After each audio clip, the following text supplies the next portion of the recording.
It's 2 a.m. You're lying in bed. Your phone is face down beside you because you read somewhere that the light makes it worse. Your mind won't stop.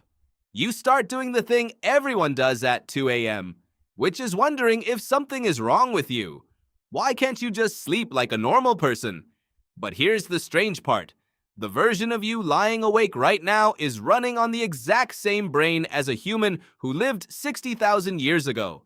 And that human, that ancient ancestor staring up at a smoke-stained ceiling instead of a smooth one, they were almost certainly awake too. Not because something was wrong with them, because something was working exactly as it should. For most of human history, nobody slept through the night. Not the way you think they did, not the way you've been told you're supposed to. The story you've absorbed is simple. Go to bed, fall asleep, stay asleep for 8 hours. Wake up.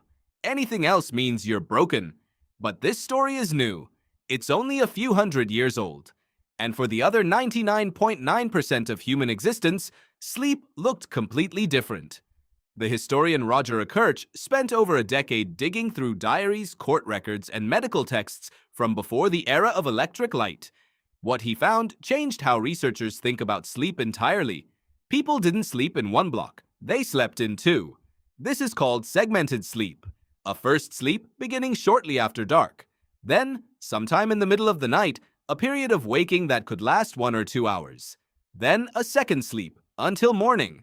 That middle waking period had a name. People called it the watch. And it wasn't treated as a problem, it was treated as time. Think about that for a second. An entire chunk of the night set aside, expected, normal, used for things. Quiet conversation with a partner, prayer, tending a fire, thinking through a problem that the daylight hours didn't leave room for. Some records even describe couples using this window for intimacy, because the body and mind were calm but not unconscious. It was a strange, soft, useful kind of awake. Why would the body ever evolve to do this? Wouldn't unbroken sleep be more efficient? You'd think so. But your ancestors weren't optimizing for efficiency. They were optimizing for survival. Imagine sleeping outdoors or in a shelter with walls made of branches and hide. Predators move at night. Rival groups move at night. Fire needs tending or it dies. And a dead fire in the cold can kill you faster than a sleepless night ever could. A brain that drops into 8 uninterrupted hours of total unconsciousness is a brain that has gambled its entire safety on nothing going wrong for 8 straight hours. That's a bad bet. A brain that surfaces partway through the night, checks the environment, listens for danger, then settles back down. That's a brain built by a few 100,000 years of nights where checking actually mattered. The psychiatrist Thomas Wehr ran an experiment in the 1990s that accidentally proved this old pattern still lives inside you. He took a group of people and removed artificial light from their evenings entirely. No lamps, no screens, just darkness, the way it would have been before electricity existed. Within weeks, their sleep split, on its own, into 2 distinct phases, with a period of quiet wakefulness in between. Nobody taught them to do this. Nobody told them about Kirch's research. Their bodies simply returned to a pattern that modern light had been quietly overriding the entire time. So when you wake up at 2 a.m. and your brain switches on, what's actually happening? Your body isn't malfunctioning. It's running old software. Software written for a world with fire instead of bulbs, with thatch instead of drywall, with predators instead of email notifications. The watch hasn't gone anywhere. What's gone is the worldview that made the watch feel normal.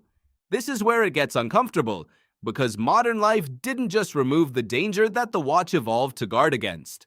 It removed the permission to use the watch at all. Artificial light didn't just let you stay up later. It rewired your relationship to darkness completely. Light bulbs, then televisions, then phones. Each one pushed bedtime further out and convinced your brain that night and day should look the same. The segmented pattern didn't disappear because it stopped working. It disappeared because the conditions that supported it disappeared first. And once the watch lost its place in the night, something even stranger happened. The waking itself didn't go away. Only the meaning attached to it did. Ancient humans woke in the dark and thought, this is normal, this is useful, this is mine. You wake in the dark and think, this is wrong, This means I'm failing. This means tomorrow is ruined. Same biological event. Completely different emotional response. And that emotional response is the part actually keeping you up.